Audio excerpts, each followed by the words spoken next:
Warning: Title 17 U.S. Code 512F provides penalties for the deliberate misrepresentation of copyright infringement. The owners and authors of this video, the Common Denominator, and the Paramystic Broadcast Channel are a nonprofit 501c3 exempt organization and believes in good faith that it constitutes educational fair use, as per Title 17 U.S.C. 107. Persons, agencies, attorneys, and/or social media algorithms filing a false or frivolous Digital Millennium Copyright Act complaint may be subject to civil liability. Warning: the following content may contain elements that are not suitable for some audiences. Accordingly, viewer discretion is advised.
Well, happy Thursday, everybody. I know it's kind of out of schedule for me, but going to do my show tonight. A lot of stuff has been coming down that I wanted to let everyone know. First off, the Facebook going down really had everybody scared, and rightly so, that even Facebook has been hacked.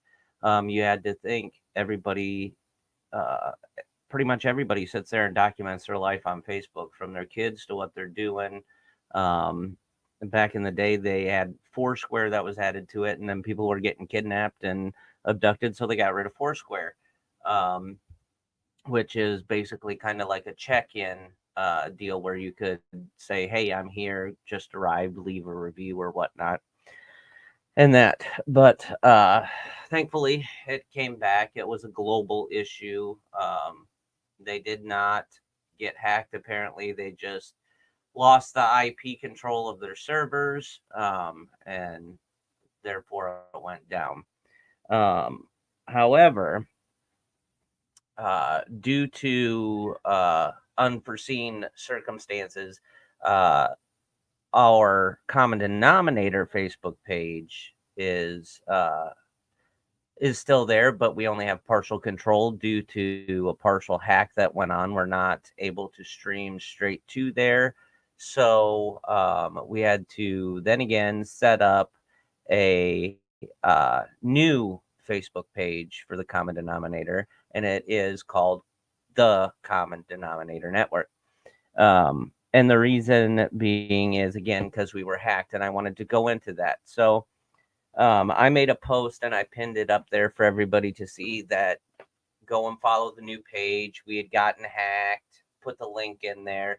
And I want to show you guys exactly how we knew we were hacked.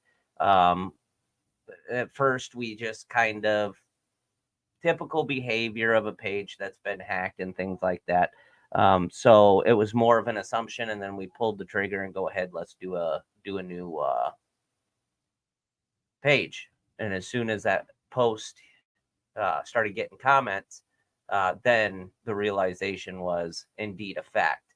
So you'll see our normal people, like Quinn here. He says, "Got you, buddy. Thanks for all you do." And then Kathy Evans. And then you get some of these here that say, "Send a message to so and so here on Facebook for your account recovery." And then, "How long have you been hacked?" Smith Cybers. Um, Greg Noble, "Do you need any help getting the page back? I am so lucky to have a kind-hearted professional like you." And they tagged the person, which is Contech, who cares so much for us. "Thank you, sir, in recovery of my disabled account." And then left a link. How long have you been hacked? Recovery, Cell Whelps. There are 54 comments on here. There are more in our private messenger. This is indicative of a hacked account. If you guys have an issue where you think you have partial control over your Facebook, it's not acting right, things like that, make a public post. Dead serious. Just put in there, "I think I've been hacked." Be cautious. And then watch for these comments. They start coming in, you know you've been hacked. They're going to flood your comment section on the post itself. They're going to send you direct messages in Facebook Messenger. They are going to flood your awareness and notifications that, hey, yeah, you are hacked. Sadly enough. But on the plus side, we've got the other page up. We got it running. And Facebook on February 16th started limiting how many certain pages that can actually StreamYard can broadcast to. So StreamYard has since set back and is in talks with Facebook about getting everything back up online and say, "Hey, can you reconsider this?"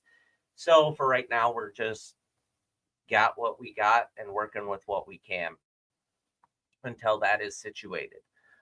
So again, in the news, I'm sure everybody knows, TikTok. TikTok once again finds itself in a precarious position as lawmakers in Washington move forward with a bill that could lead to a nationwide ban on the platform, meaning that TikTok will be banned in the United States. It will be taken off the Apple Play Store and the Google Play Store and any other platform and browser, internet, things like that. The House said on Wednesday it passed legislation that would ban TikTok if the China-based owner, ByteDance is the name of the owner, doesn't sell its stakes in popular social media platform within 6 months of the bill's entitlement or attachment. This is what you need to know about this. The legislation gives the owners two options: sell TikTok or face a ban. If the owners don't divest its stakes, TikTok would continue to operate in the U.S.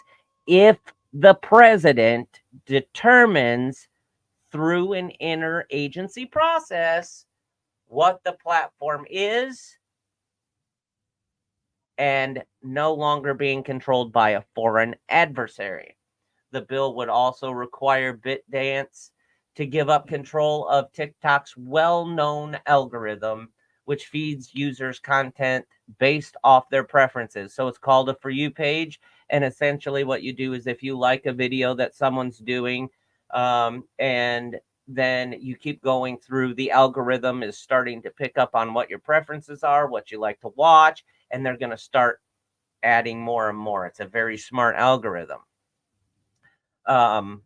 Experts have said it would be willing to challenge. It would be quite challenging for ByteDance to sell TikTok within just a few months. If the company chooses not to sell, TikTok would be prohibited from all the app stores. Lawmakers from both parties, as well as law enforcement and intelligence officials, have long expressed concerns that the Chinese authorities could force ByteDance to hand over the data on at least 170 million Americans who use TikTok. The worry stems from a set of Chinese national security laws that compel organizations to assist the Chinese with intelligence gathering. ByteDance would likely be subject to that and other far-reaching ways the country's authoritarian government exercises that control. TikTok has denied assertions that it could be used as a tool for the Chinese government. It's based in China. They have to do what China says. So denying that it could be used as a tool is irrelevant. It said it's never shared U.S. user data with Chinese authorities and wouldn't do so even if they were asked. To date, the U.S. government has also not provided any evidence whatsoever that shows TikTok shared such information with Chinese authorities. Um, Apart from security concerns, some lawmakers, researchers, and critics of TikTok suppress content unfavorable to Beijing, which TikTok denies. The Office of the Director of National Intelligence also warns in a report released this last Monday that the Chinese government has used TikTok to influence recent U.S. elections. TikTok accounts run by a PRC propaganda arm reportedly targeted candidates from both political parties during the U.S. midterm election cycle in 2022. I sincerely do not see how that has anything to do uh, with TikTok influencing an election whatsoever. So, on the other side of things, people that still have cable, I have streaming services. I don't use cable, but the FCC is cracking down on junk fees. The U.S. government is cracking down on cable junk fees, forcing providers to publish a single comprehensive price or a quote unquote all in price. So consumers know upfront how much they will pay for the services, inclusive of all extra costs. Junk fees crackdown is part to a series that moves Federal Communications Commission announced Thursday. During its monthly open meeting, the agency addressed other consumer issues, including finalizing a new cybersecurity product label for hack-resistant tech gadgets and releasing a report finding that 24 million Americans still lack high-speed internet access. The new junk fees rule requires cable and satellite television companies to list a quote all in price to consumers in their billing and marketing materials, including any miscellaneous fees, as such related to sports programming and local broadcast channels. So between 24 and 33% nationally of the typical customer's bill can be attributed to fees. So over a quarter of your bill is just fees. And the FCC is going to start cracking down on that. And a chairwoman said nobody likes surprises on their bill. The advertised price for the service should be the price you pay when your bill arrives. It shouldn't include a bunch of unexpected junk fees that are separate from the top line of the price you were told when you signed up. Now, excuse me, allergies are killing me. My issue is I agree with this councilwoman. It used to be that if a company did this to you, you report them to the FCC, the Better Business Bureau. You talk to your local law enforcement and things like that. It is false advertising. If you're paying more for what you signed up for, then it is a false advertisement at that point, and it is illegal for false advertising. So they're basically just capping off a red tape loophole that they had forgotten in the past. Um, Cable industry has pushed back quite hard, saying all-in pricing is unnecessary, and that the current practice of breaking out fees into separate line items and itemizing a bill is more transparent approach that helps customers. Our members clearly disclose the specific amounts of the fees that will apply and the total amount customers will pay for the service, thereby ensuring that the customers are not quote surprised by unexpected fees, and the NCTA Trade Association, representing some of the nation's biggest cable companies, in the filing that was filed with the FCC. So yeah, they're trying to mending the digital divide. Okay, if they say that you're going to spend $19.99 a month for basic cable, you should not be paying 33% more in junk hidden fees. And trying to bridge the gap of 24 million Americans still lacking in high-speed internet. And that goes with the Freedom of Information Act.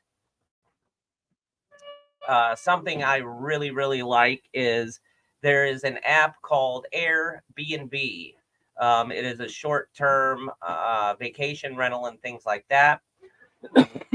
In the past, they have been able to use indoor security cameras in all of their listings globally. Previously, Airbnb allowed its hosts to have indoor security cameras in common areas as long as the devices were clearly disclosed on the listing page and place available spots in the home or visible spots in the home. Indoor security cameras, however, were never allowed in spaces like sleeping areas and bathrooms, but now it is banning the use. So if somebody says, hey, we have the right to do it, we're listing, they don't. It has since been banned, and they are not going to have anybody on their listings be able to do that. Italy is taking a frontline approach here and fines TikTok $11 million for failing to protect minors. And how they made themselves liable for this is actually something that needs to be done within the sign up of TikTok when you actually sign up for it. Instead of defaultly going to a public setting, it should go to a private setting and then have to be changed. So Italy's competition authority has has fined TikTok $11 million for failing to control the spread of content that is said to have threatened the safety of minors and other vulnerable people. So essentially, the watchdog announced an investigation into TikTok's content moderation practices last March.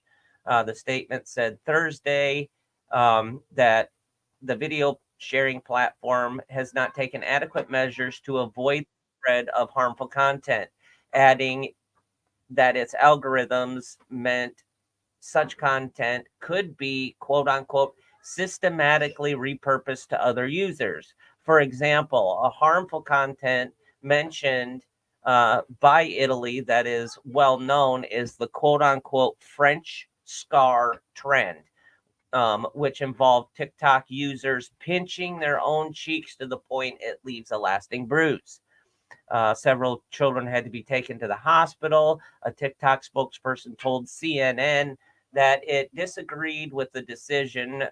The so-called French scar content averaged just 100 daily searches in Italy prior to the announcement last year.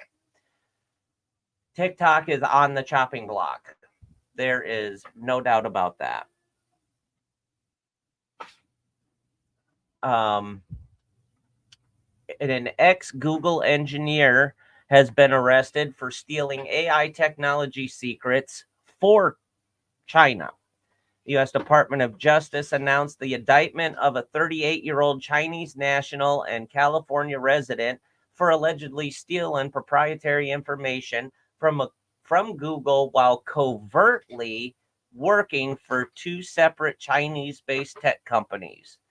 Leon Ding, a former Google engineer who was arrested the 6th of March 2024, transferred several sensitive Google trade secrets and other confidential information from Google's network to his personal account while secretly affiliating himself with PRC-based companies in the AI tech industry. The defendant is said to have pilfered from Google over 500 confidential files containing artificial intelligence or AI trade secrets, and the goal of passing them on to two unnamed Chinese companies looking to gain an edge in the ongoing AI race. AI, I have a love-hate relationship with AI. It's nothing new to our program here, how I feel about it, but knowing that people are stealing AI trade secrets and sending them overseas makes the next story even more unnerving and honestly frightening. Microsoft, OpenAI warn of nations and state hackers weaponizing AI for cyber attacks. The Nation State Actors Association are associated with Russia, North Korea, Iran, and China. They are experimenting with artificial intelligence and large language models, or LLMs, to complement their ongoing security cyber attack operations. In effect, Russia, North Korea, Iran, and China are deliberately experimenting with higher cyber attack operations. The findings come from a report published by Microsoft in collaboration with OpenAI, both of which said they disrupted efforts made by 5 state affiliated actors that used its AI services to perform malicious cyber activities by terminating their assets and account. Language support is a natural feature of LLMs and is attractive for threat actors with continuous focus on social engineering. Other techniques relying on false deceptive communications tailored to their target jobs, professional networks, and other relationships. While no significant or novel attacks employing the LLMs have been detected to date, adversarial exploration of AI technologies has transcended various phases of the attack chain, such as reconnaissance, code assistance, and malware development. While these things are being consistently attacked and trying to relearn, and once they are shut down, we do not have any qualms about somebody using this to weaponize cybersecurity. It's coming, it's going to happen, and we need to be on alert. These actors generally sought to use OpenAI services for querying open source information, translating, finding code errors, and running basic coding tasks. So essentially, they're actually doing it on purpose. They are trying to weaponize AI at this point. Patrick, it is not just TikTok. It is not just Facebook, Instagram, Twitter, anything that has coding in it, i.e., a miniature computer, computers in general, phones, tablets, etc., is at risk for spyware and malware. So, one is called Patchwork using romance scam lures to infect Android devices with Vihara spyware malware. And the reason this one is got my attention, it's basically essentially online dating apps. So the threat actor known as Patchwork likely used romance scam lures to trap victims in several countries and infected their Android devices with a remote access Trojan virus. Slavic cybersecurity firm said it uncovered 12 espionage apps, 6 of which were available for download from the Google Play Store and were collectively downloaded more than 1.4 million times between April 2021 and March of 23. As of September 2023, these are the ones that are on the list thus far. Privy Talk, Meet Me, Let's Chat, Quick Chat, WhatsApp, Chit Chat, Yoho Talk, Hello Chat, Glow Chat, Telegram. Several of these are ones that I have previously preached on. Do not download them. Do not use them. Do not use WhatsApp. Do not use Telegram. It is highly susceptible to hacking. You can transfer spyware, worms, and viruses through there so easily. It's not even funny. And they can steal information from you. Um, the other the other thing is they're preying on people. And the fact that Russia, North Korea, Iran, and China are deliberately coming out into the news, and they are essentially broadcasting the fact that, hey, we're going to develop stuff that's going to just sit there, infiltrate, give us all your information. We're going to weaponize AI. You're not going to know we're doing it. You're going to have to do the work to track it down. But we're letting you know we're not going to stop. And the fact that TikTok is being sued by Italy for $11 million. And then on top of that is now on the chopping block here in the States. They want to shut them down because China is blatantly coming out saying, hey, we're working with all these other people. We're not going to stop. You're going to have to ban us in the United States. And it honestly is hard to do. And it's going to take a lot of work. It's going to take a lot of taxpayers' dollars.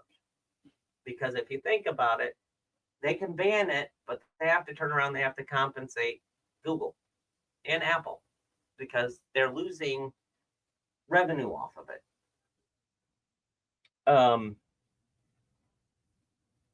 We have to protect our kids. This is getting to be scary.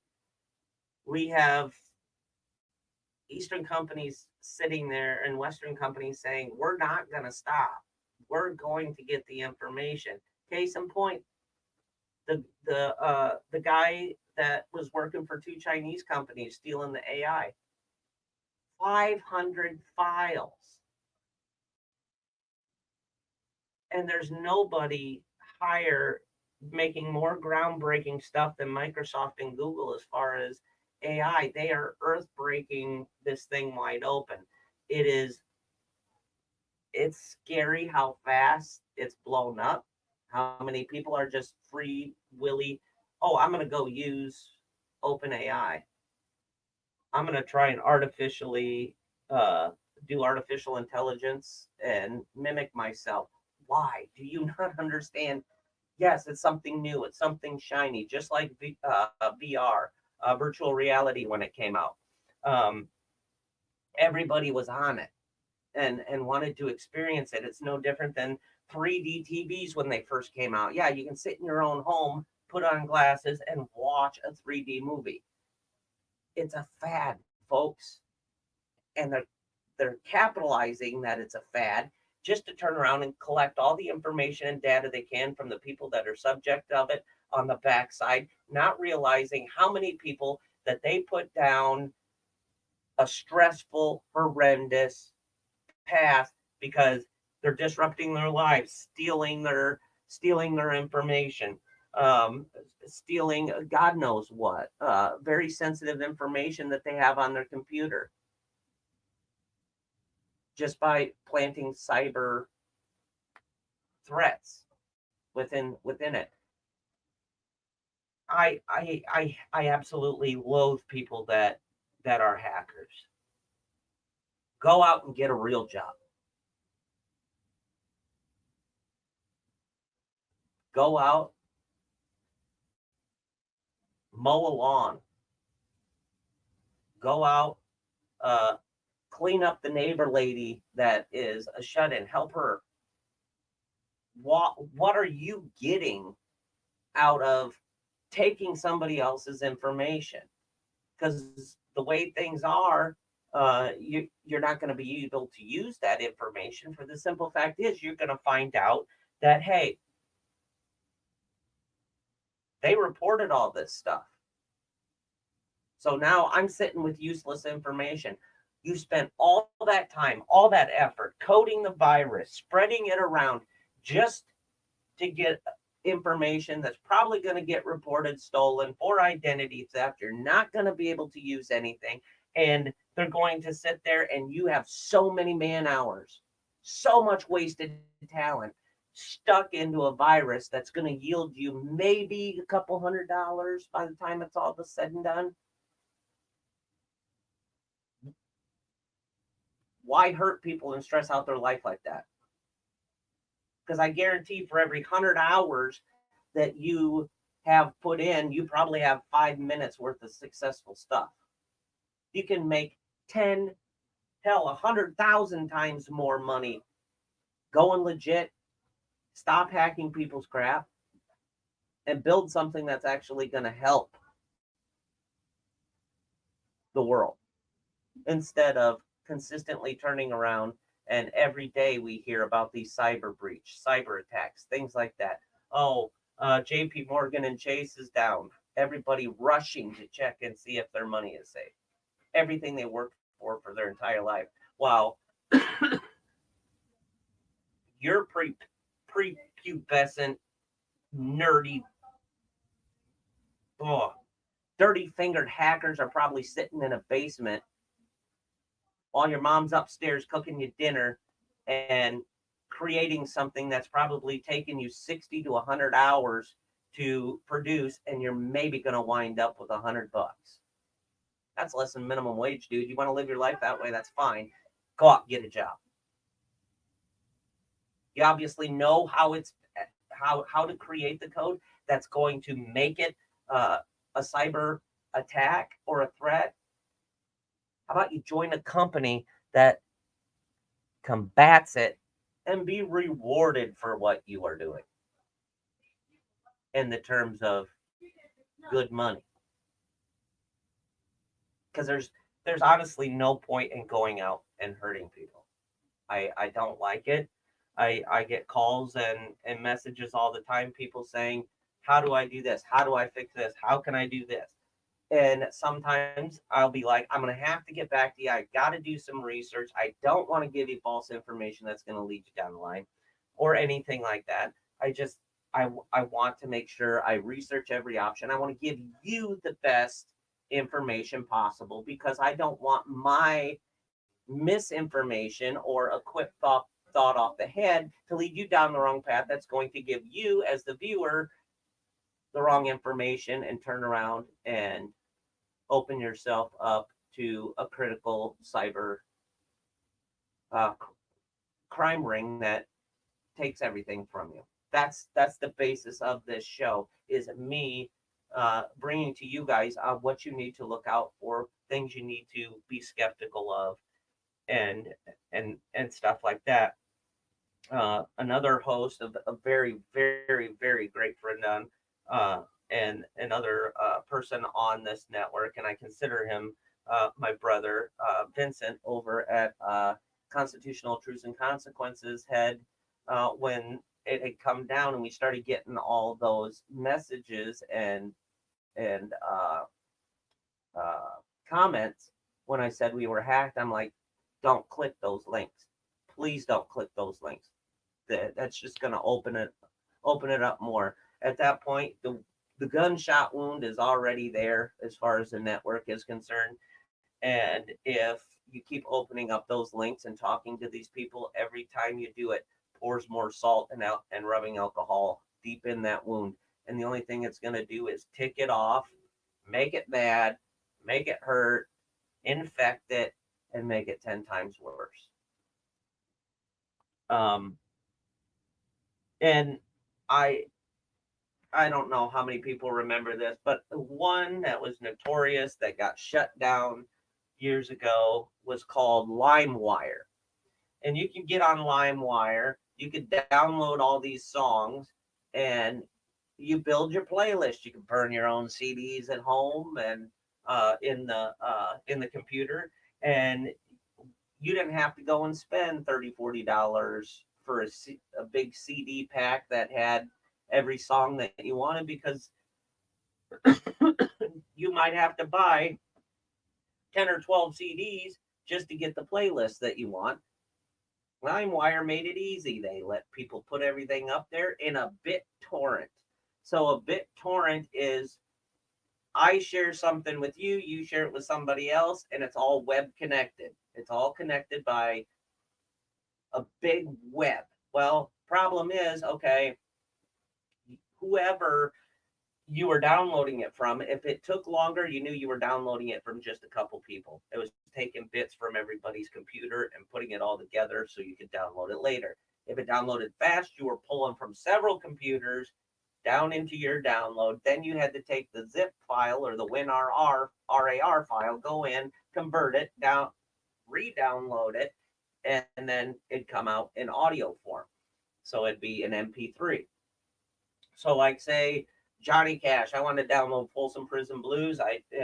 When he was at Folsom live, I download the entire thing.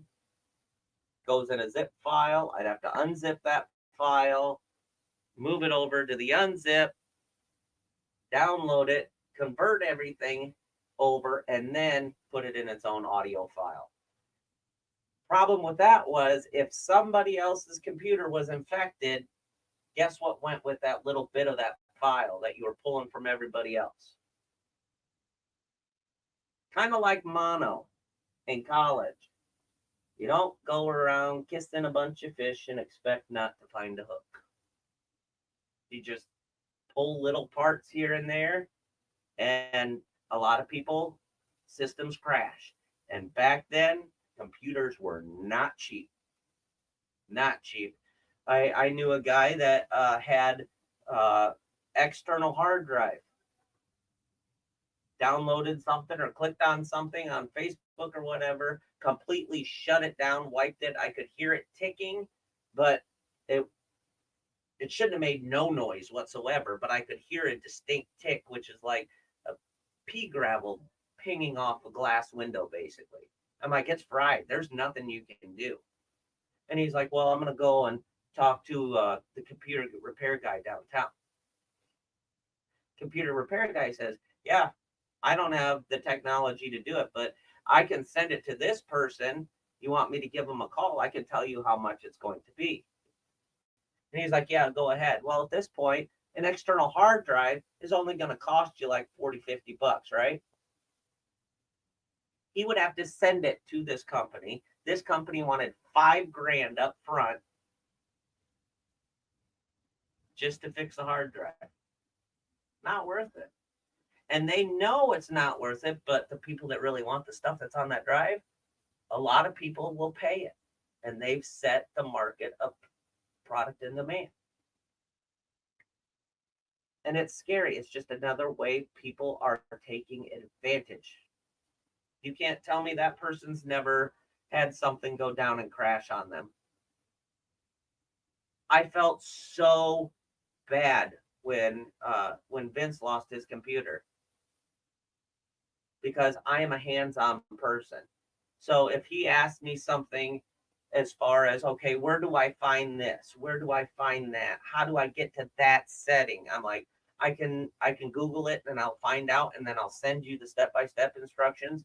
Or when I get home, I'll get on and I will walk you through it step by step, because I'm that type of person. I have to be visually connected. I have to have hands-on experience while I'm doing it. So if I'm trying to teach somebody how to navigate around, okay, those that have professional pages or business pages, like the Common Denominator, Paramystic, things like that, Truck It, they have what's called professional dashboard in their settings, and then they have what's called Meta Business Suite. Meta Business Suite, I can manage all of the pages that I am moderator or admin on one window. I can do an audit on any show. I can see where the insights are. I can see where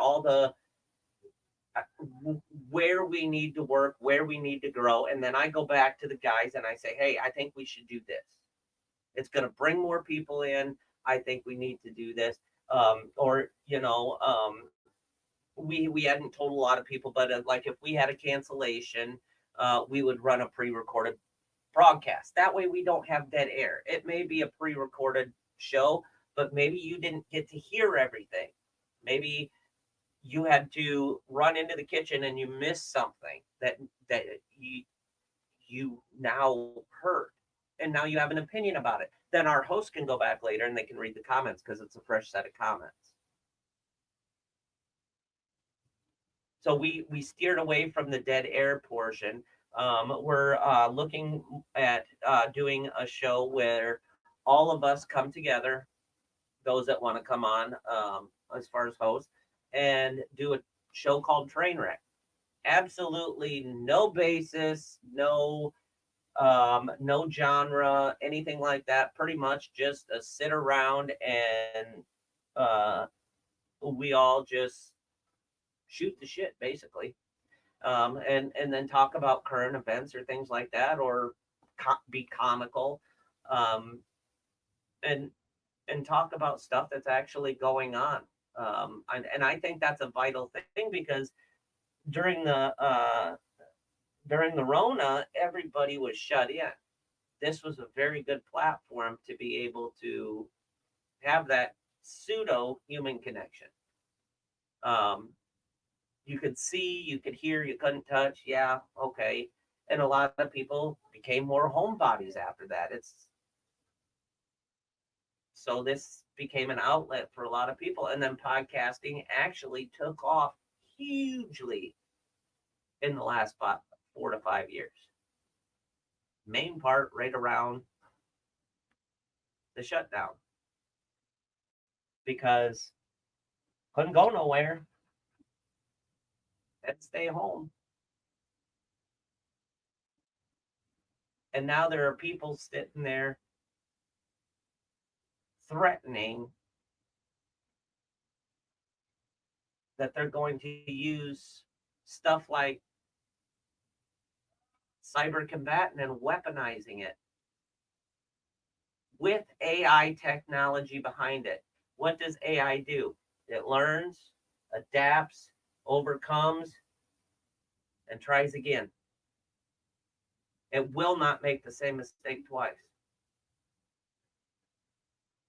And the fact that the president of the United States wants control over TikTok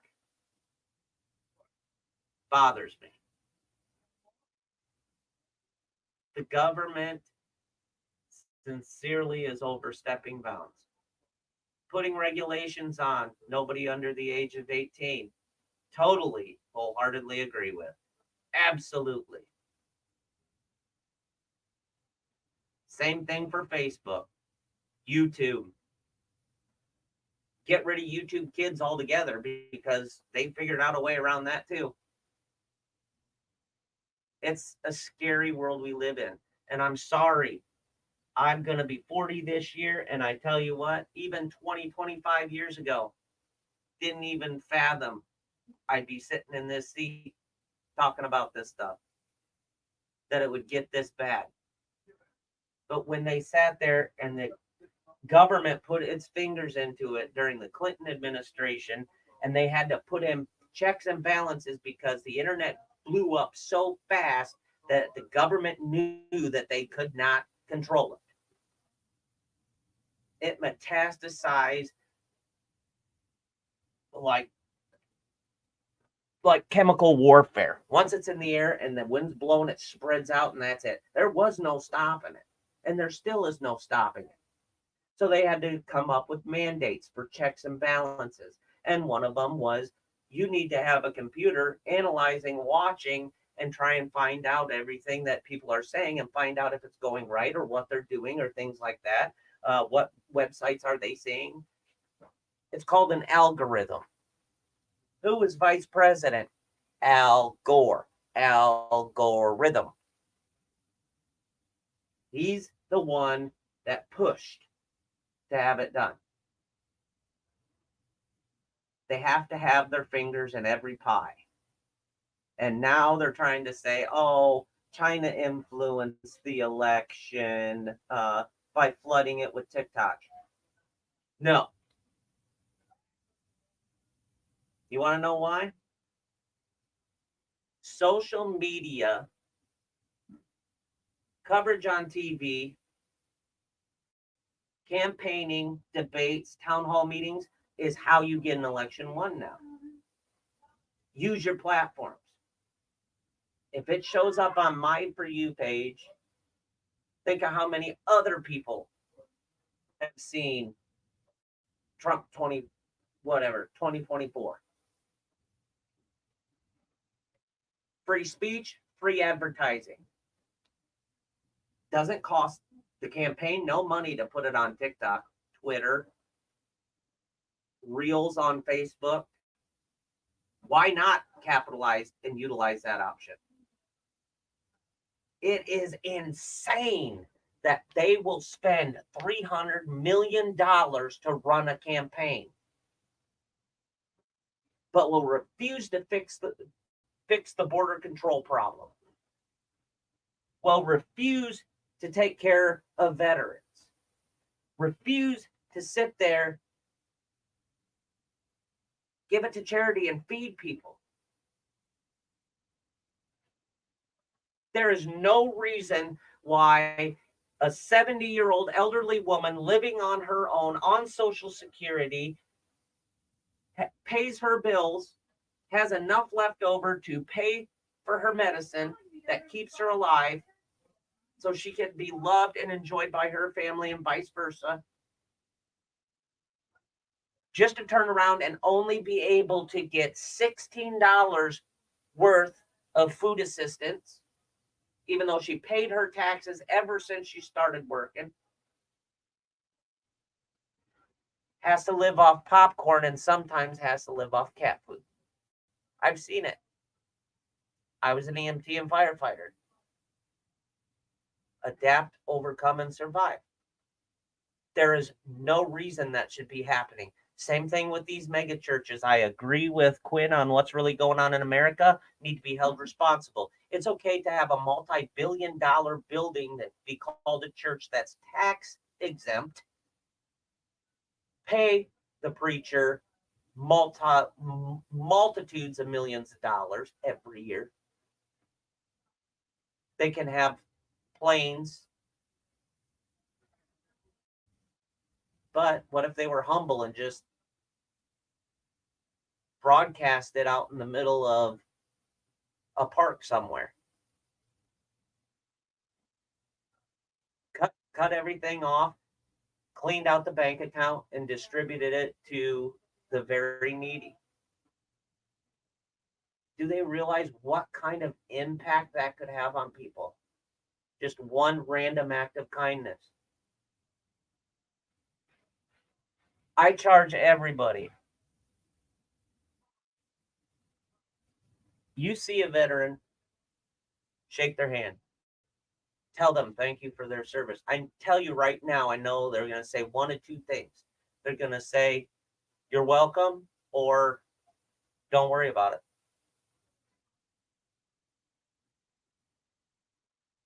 Shaking the hand is one thing. Going out and actually making a difference and holding people responsible is another. Because the ones that did not grow up in this technological age are Korea and Vietnam vets.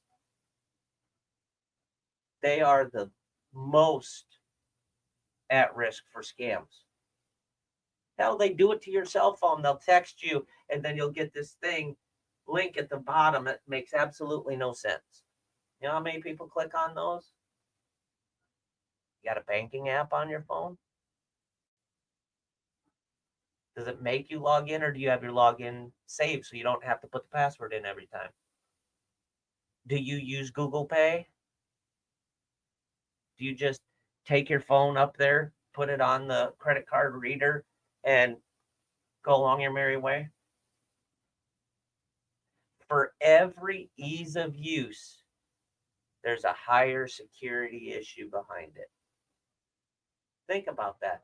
For every ease of use to make life easier and faster, there's a bigger security risk behind it. Just like for every action, there's a reaction. For every crime, there's a consequence. Theory of relativity. What goes up comes down. Same thing. If we took America back, hunting for food, raising food on a farm, teach the kids growing up how to can and freeze, how to milk a cow, I wouldn't be paying no $5 a gallon for whole milk. I, I wouldn't be paying $8 for 2 pounds of unsalted butter. Know why? I would already know how to do it, and I can do it all at home. And what's sad is 75 years ago, most people did. And they survived. Technology running our life is getting scarier and scarier. And we all need to look at things. TikTok for your kids right now, because they did let this bomb drop. Anybody that signs up for TikTok, if you don't go in and change your preferences, you are automatically put on public. It does not matter. You will get everything to your For You page until the algorithm picks up on it and changes it. You change it to public and set an age limit, you'll be okay, but stuff will still get under the radar. There's no reason for these kids to be sitting on TikTok. Make them go outside. That's a reason everybody's sick all the time. Have them get dirty and get some germs. Build up an immunity, for crying out loud. On that note, stay away from AI. Stay away from WhatsApp and Telegram. We're having huge, huge security issues right now. And just be mindful. If it's a fear of yours or something that crossed your mind, like, hey, I wonder if somebody's ever done that, or I wonder if somebody could do that to me through my cell phone, don't use the service. Protect yourself. And when it comes to things like that, not doing it is kind of a blessing, because then you're not putting your foot in the vice waiting for the hammer to fall. It might go well for a while, but all it takes is one time you catch your thumb on that hammer, you get it smashed, you're going to be cussing and yelling and screaming and pissing and moaning. But in the end, you don't have anybody to blame, because we did it to ourselves. Don't just sign up for something, download it, use it, and not look and do your research. World's getting scary, guys. On that note, I'm going to fire out of here, guys. Sorry for missing last week, but we have the Paramystic. We have Yoka. She will be on Monday. Sally will be on Tuesday, followed by Quinn with what's really going on in America. Wednesday, we have the Potty Epicenter, the one and only purveyor of truth, Vincent, with constitutional truths and consequences. On Tuesday, we also have, Truck It. And then on Thursday, I do believe Odd will be back with his heavenly stuff for healing for plants, animals, and humans. And then let me see. I'm trying to think. Other than cyber warfare, if I've got enough to bring you guys next Friday, I'll be on. But it's kind of repetitive right now as far as what needs to be reported on. But I'm definitely going to keep you guys in the loop. So with that, you guys have an awesome weekend, and be tech savvy, be tech safe, guys. Like, if it doesn't seem right, 99.9% of the time, it's not. Stay away from it. If somebody says, hey, we're send you a text, go to this link, pay your bill, otherwise we're going to come repo your car or something like that, they're going to call you. If the bank wants money, they're going to call you. They're not going to text you. Okay? Or if the cable company has said, "Oh, we're going to shut it down," or the post office sits there and says, "Oh, you got a package down here. We need you to come pay 99.95 and all of that." Um, don't do that. The post office is going to put a letter on your door or a sticker on your door, something in your mailbox, something of that such. They're not going to text you to ask you for money. Um, but be vigilant, guys. Be tech savvy. See you next week.